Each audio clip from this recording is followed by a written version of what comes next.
I am joined here today by Dianne Mikeska, who is head of strategic planning, which is a great title, at Avoq, and also a partner.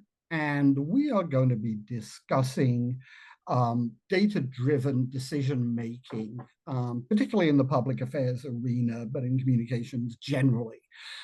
This is an area where Avoq has definitely been a pioneer and a market leader over the years, and maybe a good place to start is by looking at sort of how data-driven decision making has evolved over the last few years, and how the tools and techniques that are available to communicators today have led to hopefully better and more informed planning. Can you give us a bit of a historical perspective there, Dianne? I sure can. Thank you, Paul. I'm really excited to be here speaking with you today. You know, I think data has just become pervasive in our industry at this point, right? There is so many more sources, there is so much intel. And I asked our team, I was like, man, how many different tools is our insights team using on like a regular basis? And it's more than a dozen, right? So from where you might have in the past been saying like, okay, we've got Google Analytics, right? Like we can see people are visiting, we can see what they're doing, to, more sophisticated ad metrics, to, syndicated data, and like seeing, certain ad partners really giving not just the basics, but like offering more and more audience intel. I mean, today you can create proxies, personas, lookalikes, you're building funnels, you have expected actions. You can really measure to the nth degree, and it's all very cool stuff, right? I think what we today, because it is so pervasive, there is so much going on, there is so much available, it can get a bit aimless, right? Like you can just be washed over by all of this data and kind of like be like, where am I going? So what we really empower and challenge our team to do is think about not just the data itself, but like, what is the strong directive? What is the hypothesis? Like today, more than anything, having the data is not enough. It is about coming to the data with something in mind. And as a strategic planner, I tend to be the squeaky wheel that's like, this is great that we know all of this stuff. You can still talk to the audience too, actually, like so do, right? Like I think there is a growing reliance on what is available, what is scrapable, getting smart, getting ahead. But like, have you stopped to ask them? Like, I think that actually is the place where we are often with clients, is like, it's great that we know all of this, but did you talk to them? There's a real human or a group of humans at the end of that data, and you can connect with them. Like, so let's do that. Okay, how much of that is about the need for speed? That there's so Mm-hmm. much sort of instantly available data Yeah. out there that is right at your fingertips instantly, that Mm-hmm. you think, well, if I actually stop and talk to people, is that going to slow me down? Is it going to take me a while to identify the right people and Mm-hmm. then get them in a room? And the whole focus group thing seems terribly slow moving Yeah, compared to the instant data that we for can all sure. mine from social media. I think it's a lot about, if you have the ability, it's about sequencing, right? Like start with what is available and what is quick. Get smart on it. Build out your hypotheses further. Start to like develop some messaging based on the things you found. You can at the same time be recruiting. Focus groups, IDIs, polling even are so much faster today than they once were. Also, I hate to say thank you for the pandemic, but like we're not getting in a room behind glass anymore, or very rarely, unless you have like a thing to eat or touch. So we're able to pull people together in multiple geographies across different, demographics and such, so much more efficiently than we used to be. I think it did used to be like, oh, we got to pause for focus groups. It's really not quite that bad these days. It can be incredibly quick. Right. And you alluded to AI and what it can do or what it will soon be Hmm. able to do. Are we close to a point where you can create an AI focus group of different persona and test messages that way, Oh my or is the goodness. human contact still vital? Do I think we're close to doing that? Yeah, probably. And so many, I mean, of the tools I've mentioned have AI built into them these days. Like we're using it whether we're recognizing it necessarily. Um, I think I would caution against a full proxy like that for a client. Like again, how much benefit are you really getting by assuming and not validating, you know? Okay, that's fair. I mean, I just think I'm clearly much older than you are, and I can remember sort of back in the day, which is a phrase I'm using way more than I'm comfortable with now. But back in the day, the debate was, do we want data or do we trust, the fact that we've been around for so long and we have Hmm. experience and wisdom, and the data actually is unnecessary because we know what the media will pick up, we know what the audience is looking Sure. for, and we've gone from sort of is data just cluttering up the process Hmm. to this ability to gather data in so many different ways. I Hmm. mean, I think it's great progress, uh, but there are other people, my generation and older, who perhaps are still a little skeptical. But I wanted to, Yeah. sorry, go ahead. Well, I was just going to comment that, oftentimes we can be between kind of two extremes with a client. They're like, we've got all this data, we have, a CRM, we've got sales data, we've got this, we've got that. And it's kind of like, okay, but like, what are you going to do with it? Like, where's the thread? Where is the story that comes out of the data that ultimately isn't just, again, that kind of washover effect? On Right. the other hand, to what you're talking about, like we have clients that are like, well, we know. Like we can't tell you how we know. We know. We got a gut. And it's like sometimes both are totally fine and valid starting points, but it's kind of like, how do we make sure that we are using data, we are using planning to get you the context that you need to like really parse what's important, what's not important, to ultimately get where you want to go.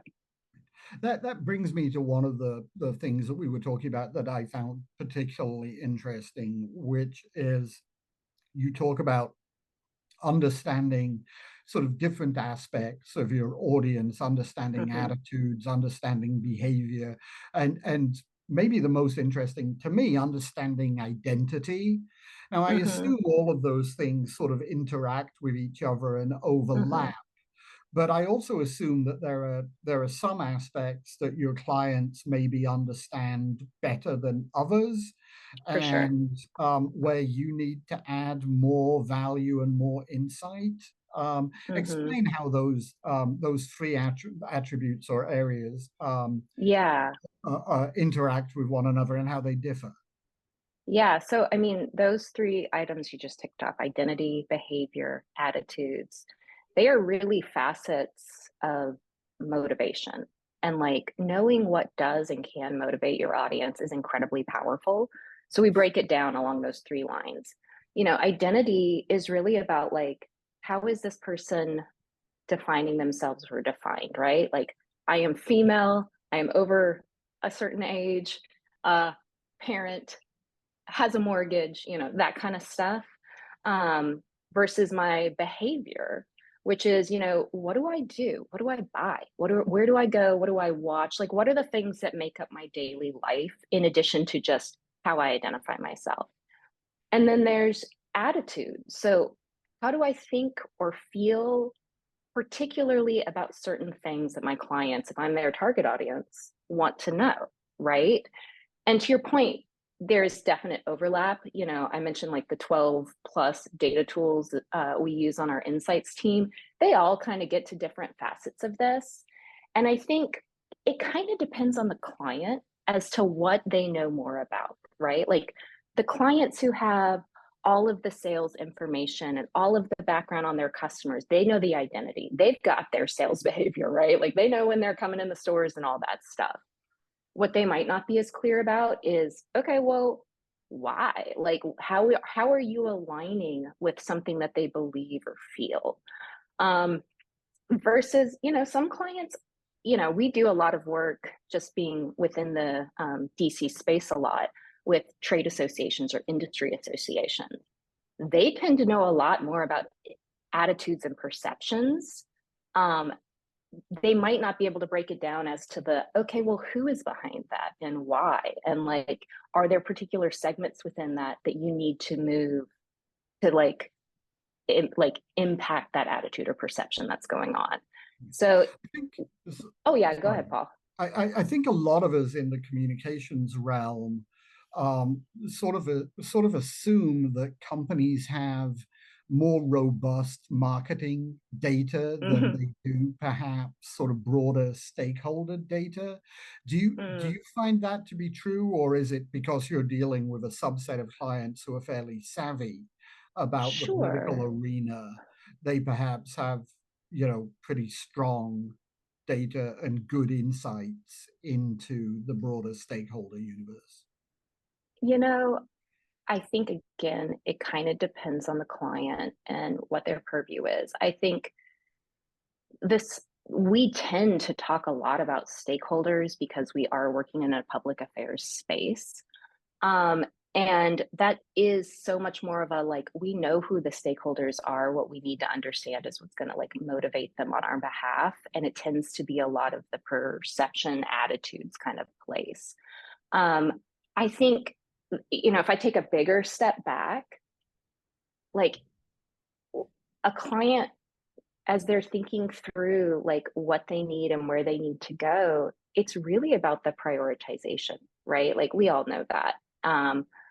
But is your stakeholder audience versus your customer audience versus fill in the blank other audiences that are really meaningful, important to you, the priorities, and like how much do you know about each of them? Like kind of it's a little bit of like an exercise like Sudoku, like what number am I missing in what box, right? Like and I think that's one of the things that like again, in our space, our clients tend to have a pretty good handle or at least a hunch.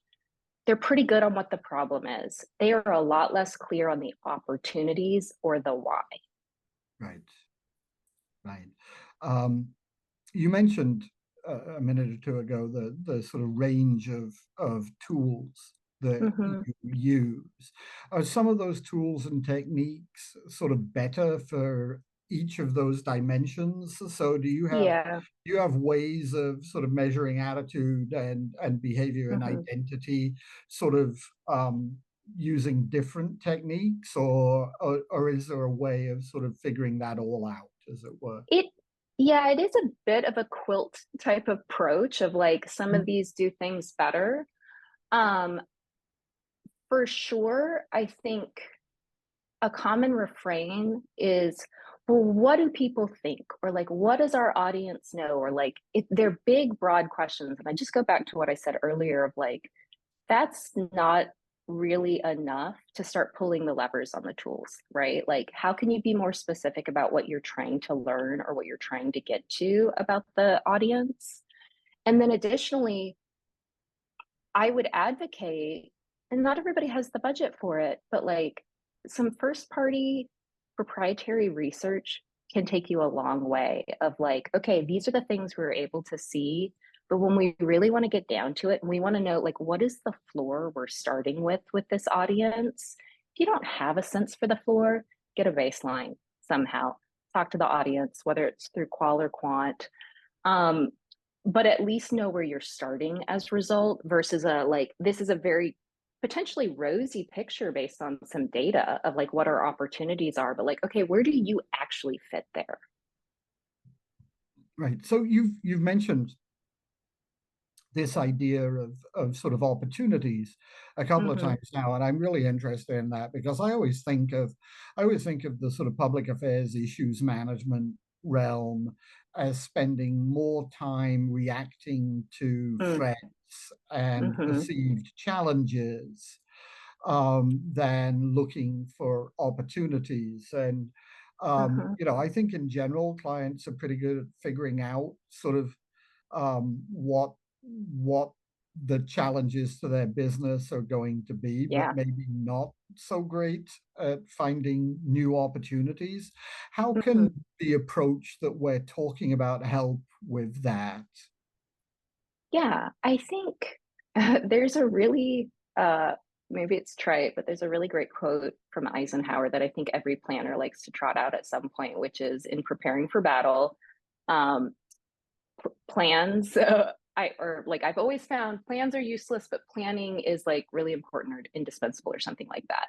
Yeah. And if you are able to take the time to say, hey, we've got these challenges, we've pulled the data on it, we've looked at it. There's some key areas we want to dig in further. Maybe we're going to do some of our own custom research. And then we're going to get together with our stakeholders, with our creative thinkers, with our media thinkers, and like really think about like ideas that can help us, timing that can help us. It unlocks so many of those possibilities. And this, it sounds lengthy. This is something that can take, 4 to 6 weeks. I mean, and if you can get ahead of it, great. If you're in a crisis, call somebody else maybe, but like call your crisis person. Um, but I think going through that exercise of prioritization, of understanding the landscape, your audience, that's your compass, right? Like I've got it all in a line. I know the direction I'm heading in. And ultimately, you can commit to it, you can document it, you can say it at the start of every meeting you're in, and ultimately you can measure against it, but things are going to change.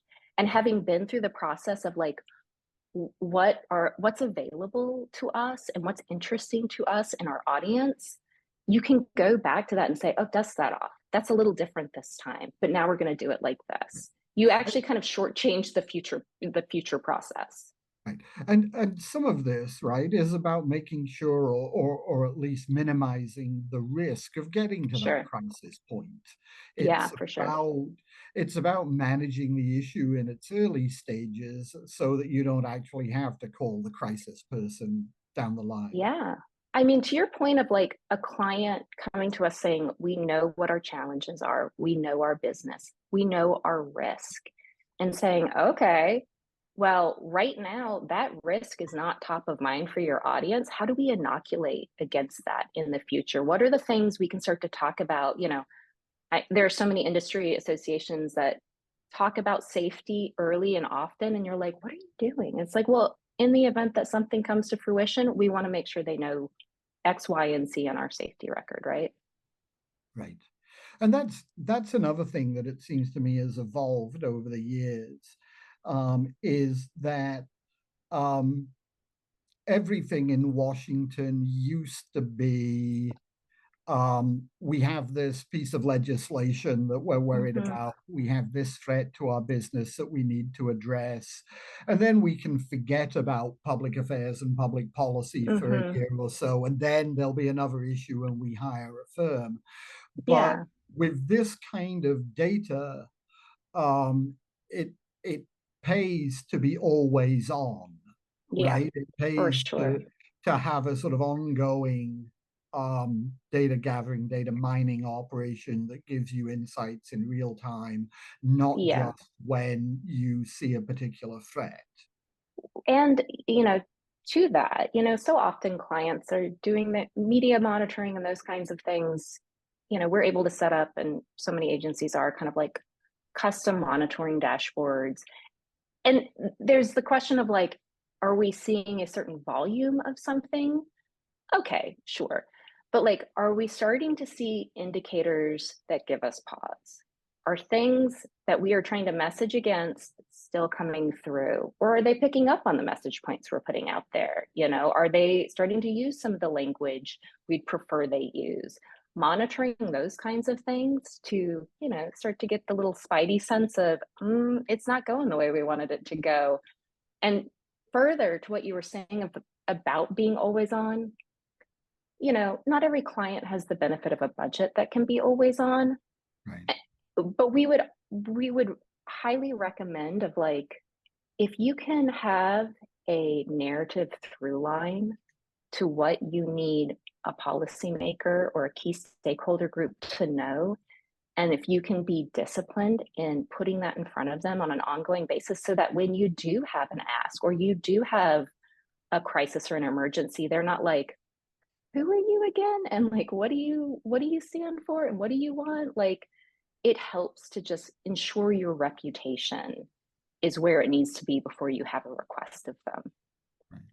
And I'm always intrigued in the sort of policy and issues management arena with sort of how people control for the false positive.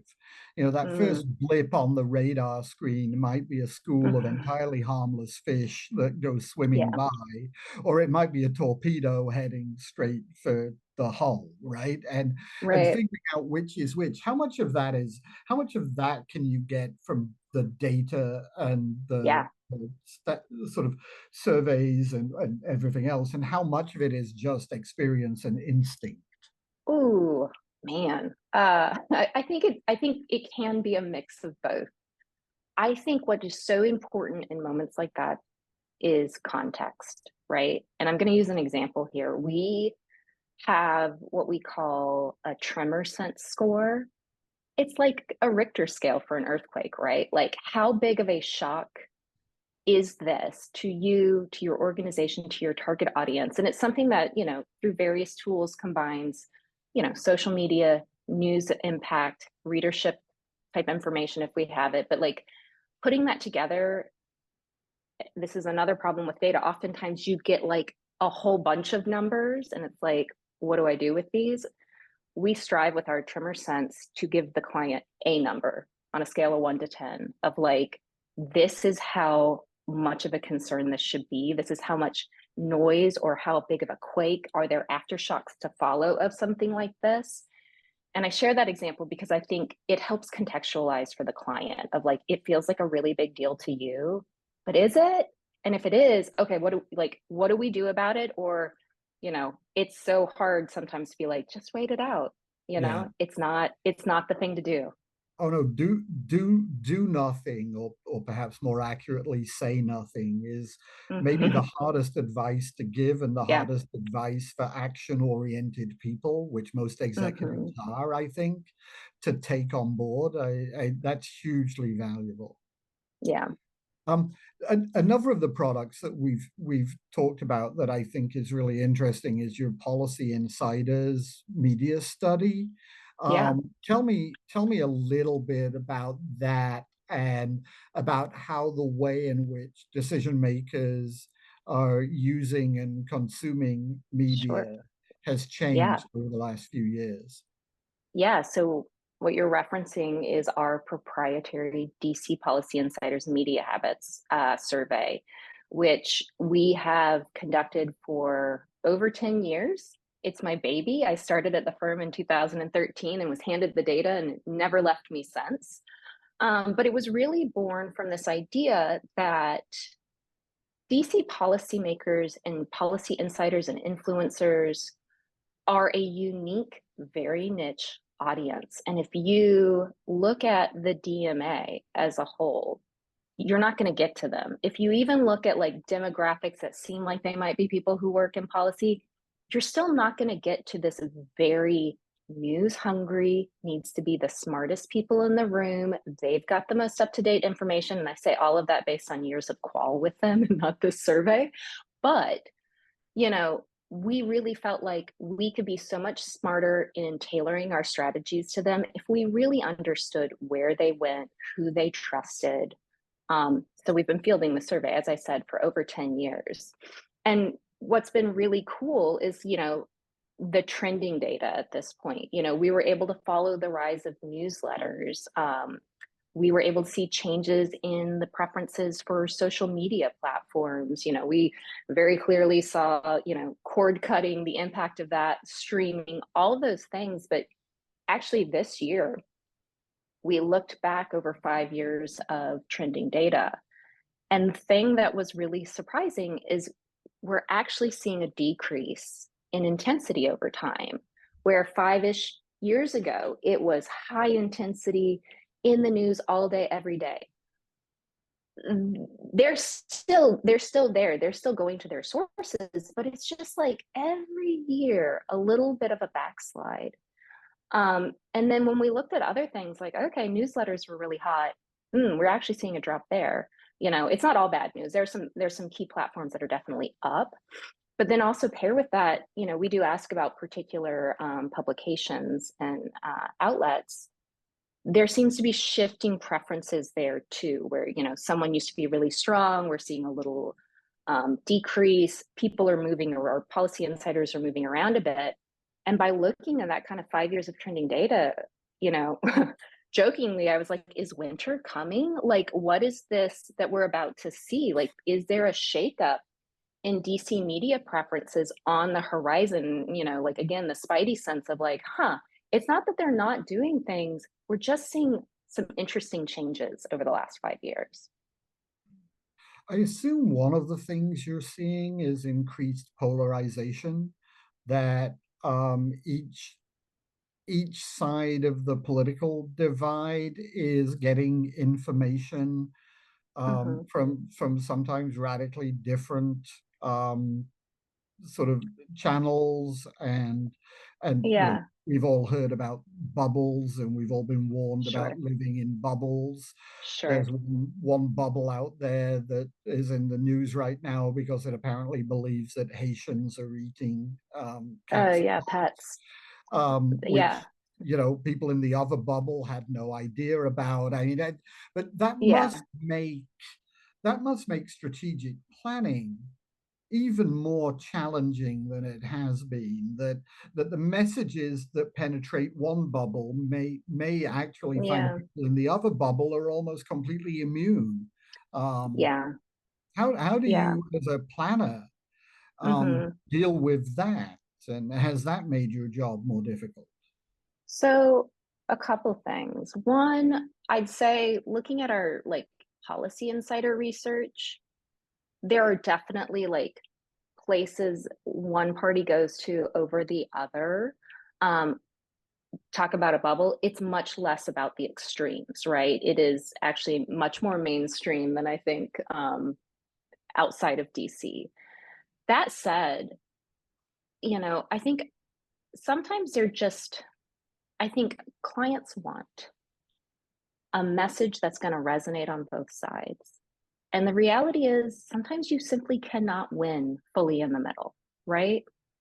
Um, and what I would really caution a client with is that shouldn't change who you are.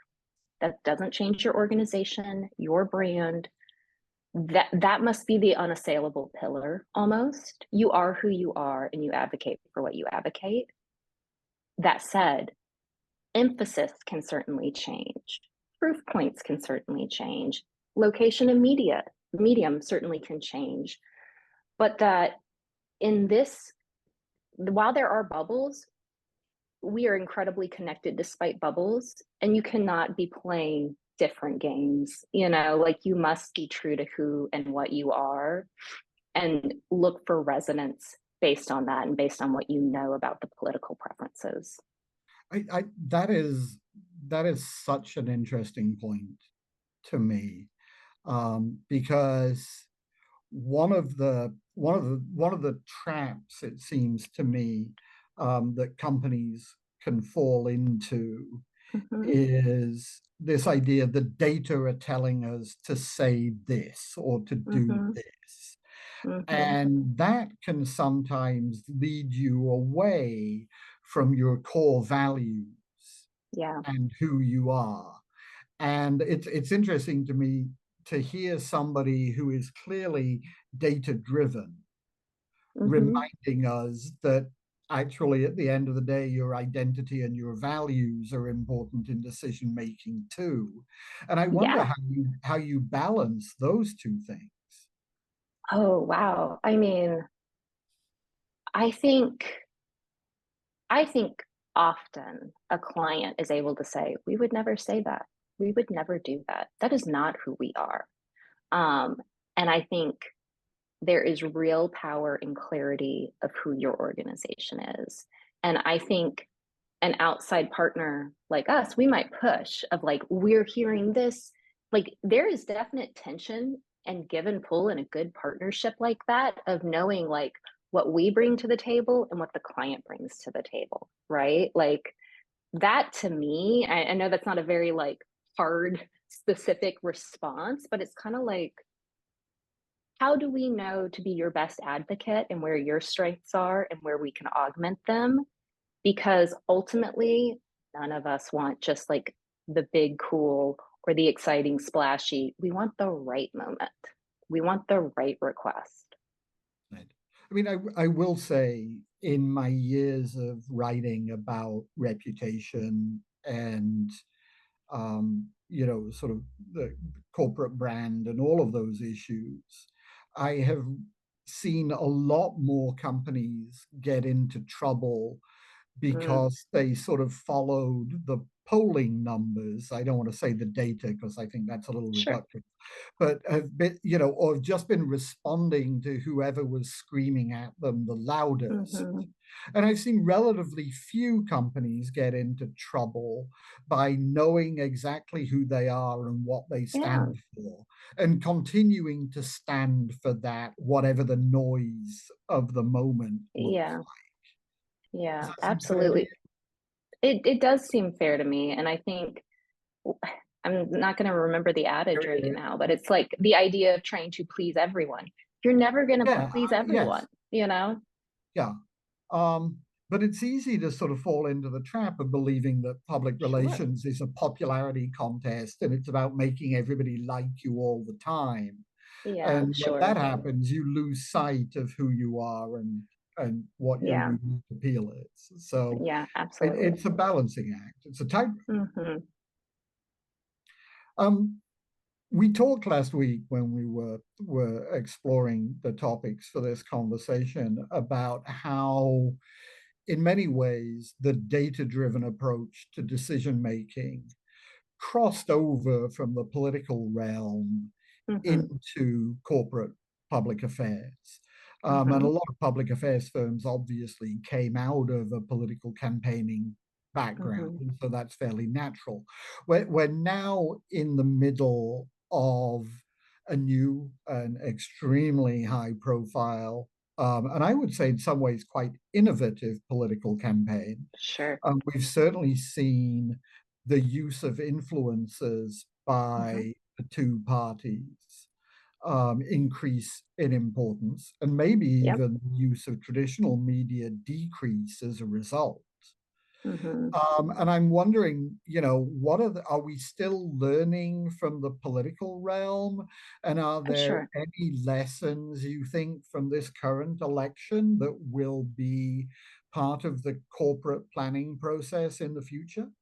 Uh, for sure. Disclaimer, I've never worked on a political campaign myself, so I do not speak from inside that realm. But that Fair said, enough. to your point of learning from those, I mean, and I have so many colleagues that have. But I do think inherently as part of campaigns, like it is the startup proxy of the like marketing and advertising and communications world. Like, what do we say? Try it, break it, move fast, move on. Like it's just like, they got to move so quickly. Um, I think that the thing that this current election cycle uh, is really reminding me of, and it's such a good lesson, is just the importance of timing. And like, you can rush because you're excited and you want to get it, but it's like, actually, how do we hold back? How do we make sure that we're making the right points in the right moments? Like, don't rush to just get it out there. And I think, I mean, you talk about influencers. what Taylor Swift announced right on the heels of a debate to actually leverage the talking point of like informing yourself and doing your own research and like listening to make a decision. Could she have come out, weeks ago for Kamala? She could have, but like that was such a key lesson in timing, that I think, again, so often we end up having to throw away the plan, but the planning of like, what are potential milestones? What are moments? How do those peg the things we're trying to say? Like, I saw that and was like, oh, well done. Right. Any other insights or thoughts or even hopes Oh, for how the the sort of data-driven decision making and strategic planning function is likely to evolve in coming years? What are you mm. expecting to see more of or less of? Oh, wow. We didn't prep for this one, Paul. But I think I have a to the curveball. I always have a curve. I that was a good one. Dang, what do I hope for? You know, I think I hope for what we're already cautioning for here of like, how do you find the balance? How do you use the data or the plan or the insights for the right purpose? And again, like I use that compass, but like, how do you get it all in a line, right? I think there is so much to being thoughtful and considerate that just really sets you up for success. And like, not every client has the moment and the means to do it, but like, I I genuinely hope for like a 3 column decision versus a like we've got a list of 60 percentage points that we're going to try and make a decision based on. I have to say, and this is going to sound like pandering, and it really isn't. If Okay. if the people that I had spoken to who were trying to convince public relations and public affairs people that data was important and data was the future were as undogmatic about it as you are, Hmm. were as open to all the other things that matter and didn't think that data was the only thing. Mm-hmm. I, Mm-hmm. I can't help thinking that we would have all been more comfortable with it a decade ago rather than still fighting a rearguard action um, Sure. today. I think that this idea that you balance the data with the values, that you balance the artificial intelligence with the human intelligence, Mm-hmm. that you balance the sort of instant decision making with a sort of slightly more thoughtful and nuanced Mm-hmm. approach to talking to actual people. Yeah. This just seems to me to be a very enlightened and progressive view of how data should be incorporated into what is still an art as Yeah. much as it is a science. Absolutely. And I think the idea of the science informing the art rather than the art becoming slave to the science is Yeah. an important one for our industry. And that seems to me what you're advocating for. Well said, Paul. I need to have you write all my talking points. I know I should have been a PR person. I so should not have been a PR person. I would be so bad. But thank you. That was hugely Yeah. helpful and really interesting. I think what you're doing in bringing all of this together is really sort of on the leading edge. And I'm glad we were able to take this time to talk. Thank you so much. Thank you, Paul. It was great. I really appreciate being here.